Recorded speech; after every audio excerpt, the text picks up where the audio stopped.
Quant à ceux qui sont hospitalisés, ils sont très bas. Si on parle de mort, on sait que cette épidémie n'est pas en train d'augmenter. Si on parle de réanimation, on voit les choses qui augmentent de façon 10 à 20 fois moins importante qu'en mars.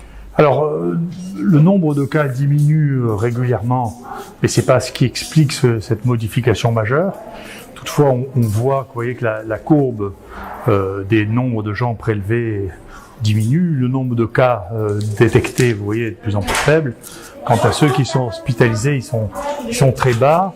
Et on confirme les données de l'assistance publique où vous voyez le nombre de personnes hospitalisées en réanimation est passé de 50 à 43 et le nombre de personnes hospitalisées diminue de manière aussi très significative. Dans quelques secondes, le professeur Raoult présentera le niveau agréable de places disponibles en réanimation. Je reviendrai avec le professeur Toussaint qui dénonce une affirmation scandaleuse d'une ministre. Restez jusqu'à la fin où je vous réponds plus en détail sur les certificats médicaux à propos du non-port du masque et le téléchargement du fichier qui établit l'illégalité de l'amende de 4e classe en cas de non-port du masque. Les tests PCR et la barrière hémato-encéphalique reviennent dans l'actualité. De quoi mettre en PLS les vilains qui encouragent la supercherie mondiale. Pour finir, le professeur Raoult nous rassurera sur les facteurs de contamination du virus et soulève une question, à mon avis, destinée aux plus hautes sphères du gouvernement. Ce matin, on avait 15 lits sur 75 qui étaient libres, donc il n'y a que depuis la semaine dernière qu'on a des lits libres depuis plus d'un mois. On avait dû rouvrir des lits en anticipation d'hospitalisation au vu de l'augmentation des diagnostics. Ce n'est pas l'épidémie actuelle qui les remplit, c'est le miroir de ce qui se passait il y a 10-12 jours et de la réflexion sur l'organisation des soins.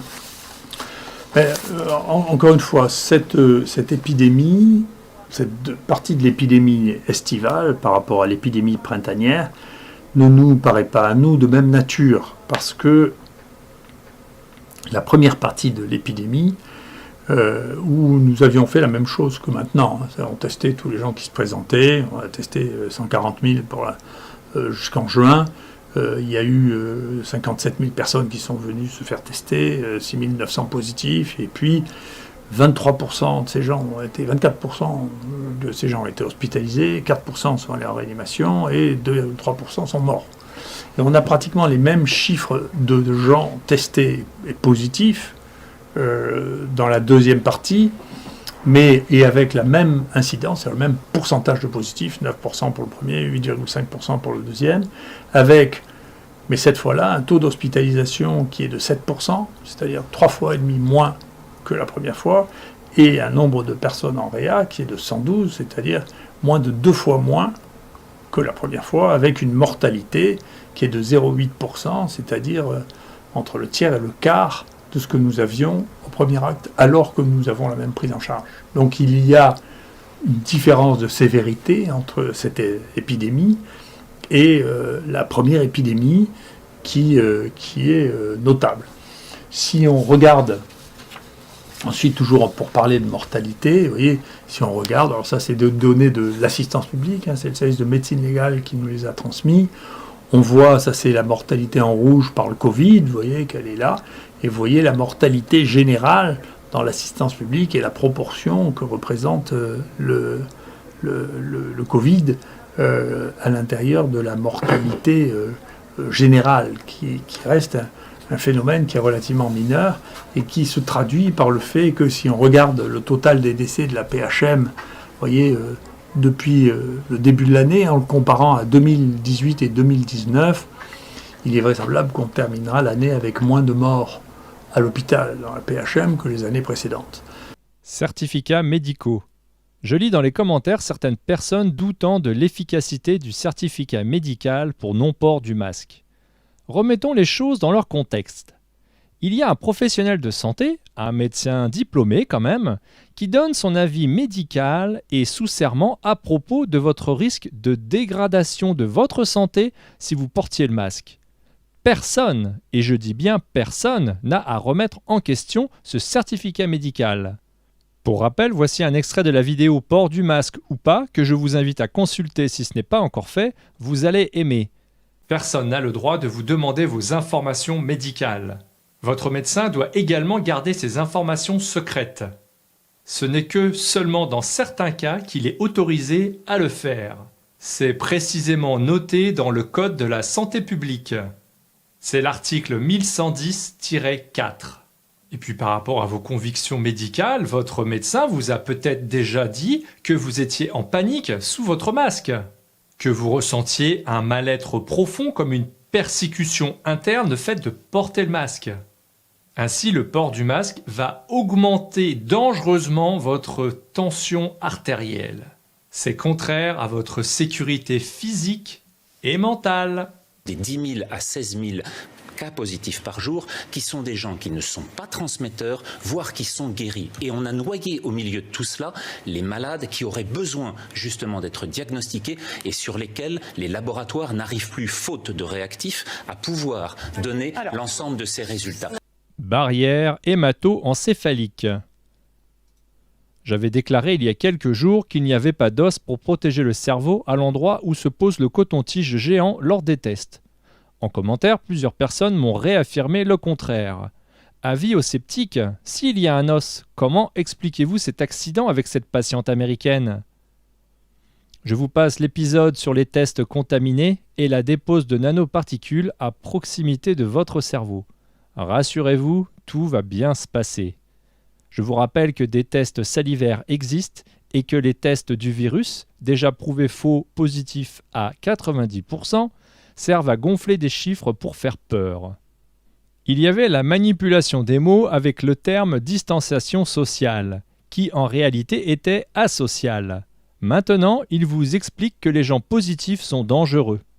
Vous devez justement vous entourer de gens positifs, des gens qui n'ont pas peur, qui sont confiants, qui comprennent la situation dans son ensemble. Des gens positifs qui sourient, qui aiment, qui veulent vivre libres. Vous avez toujours peur ? Quand allez-vous mettre votre cerveau en marche ? Je prépare une série de vidéos pour vous expliquer que tout va bien se passer. Abonnez-vous pour suivre l'évolution des prochains épisodes. Soyez convaincus que tout se passe bien. Vous avez juste à avoir confiance dans l'humanité, dans votre cœur. Sourire et vous aimer. Depuis 6 mois, je répète avec mes amis lanceurs de soleil que tout est trafiqué, que les gouvernements et les médias sont des menteurs professionnels. Ils redoublent de parades aussi grotesques les unes que les autres. Avant, il y avait des morts, maintenant ce sont des cas positifs. Vous êtes en train de nous expliquer qu'une maladie sans malade est en train d'augmenter de façon exponentielle parce qu'on va chercher dans les narines de toutes les Françaises et de tous les Français des fragments viraux qui ne sont plus du tout des éléments de la contamination. Regardez la réalité en face, écoutez votre cœur, posez votre main dessus, écoutez-le battre. Qu'est-ce qu'il vous dit à cet instant précis ? Qu'est-ce que vous ressentez ?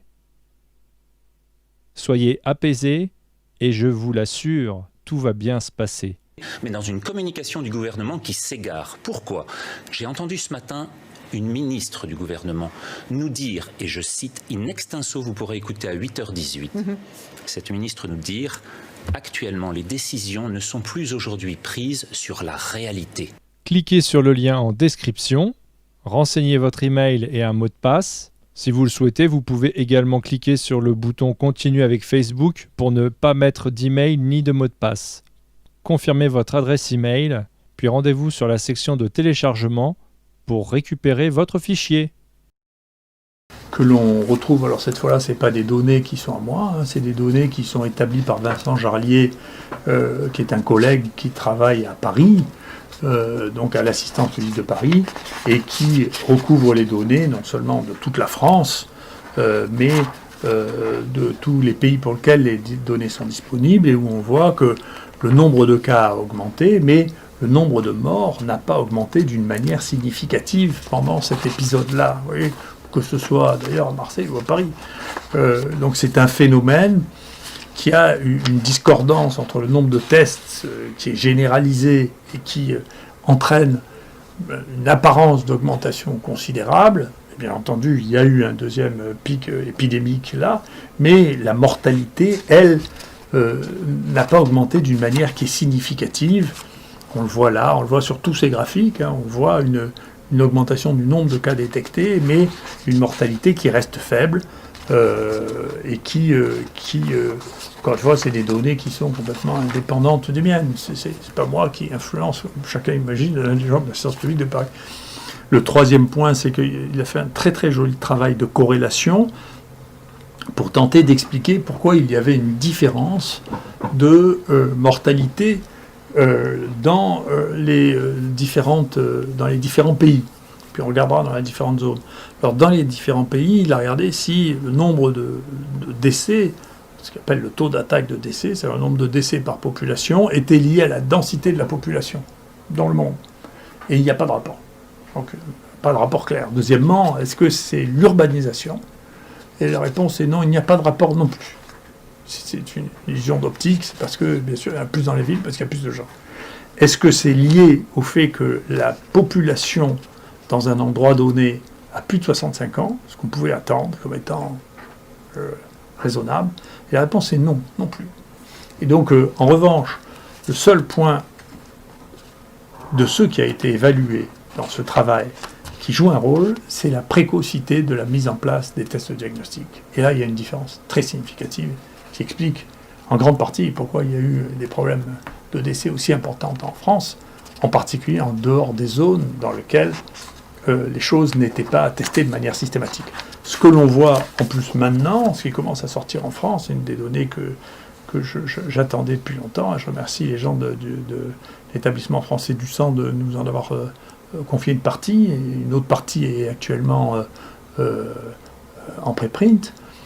C'est que maintenant on peut mesurer quelle a été l'importance de l'épidémie dans les zones dans lesquelles ceci a été testé, et c'est très intéressant parce que ça recouvre exactement, nous, l'incidence chez les gens testés des différentes régions de France. Il y a des gens qui sont venus se faire tester à Marseille, d'un peu partout en France, parce qu'ils ne pouvaient pas se faire tester ailleurs, et donc on a eu des gens d'Île-de-France, des gens de l'Est, des gens de Nouvelle-Aquitaine, et on a les séroprévalences, c'est-à-dire le taux de gens qui ont été infectés.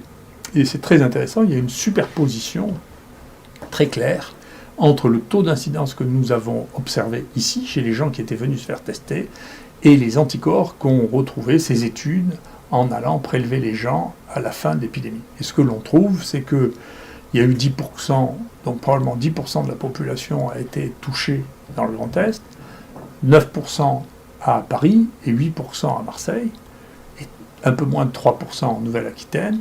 Alors ça traduit parfaitement les chiffres que nous connaissions par ailleurs, mais ça veut dire qu'il y a des endroits dans lesquels il y a une surmortalité qui n'est pas liée à l'épidémie, qui n'est pas liée à l'âge, qui n'est pas liée à l'urbanisation, qui est liée à la prise en charge. Que donc, ce qui s'est passé à Marseille et dans les Bouches-du-Rhône, c'est que la prise en charge est différente. Ça n'est pas que l'épidémie ne nous a pas touchés. Elle nous a touchés d'une manière qui est comparable. Et donc, la prise en charge a été différente. Et il faut réfléchir sur ce phénomène de manière à éviter que, dans des situations qui soient comparables, on se retrouve avec des différences aussi considérables d'une région à l'autre, alors que la diffusion de la maladie n'a pas été très significativement différente.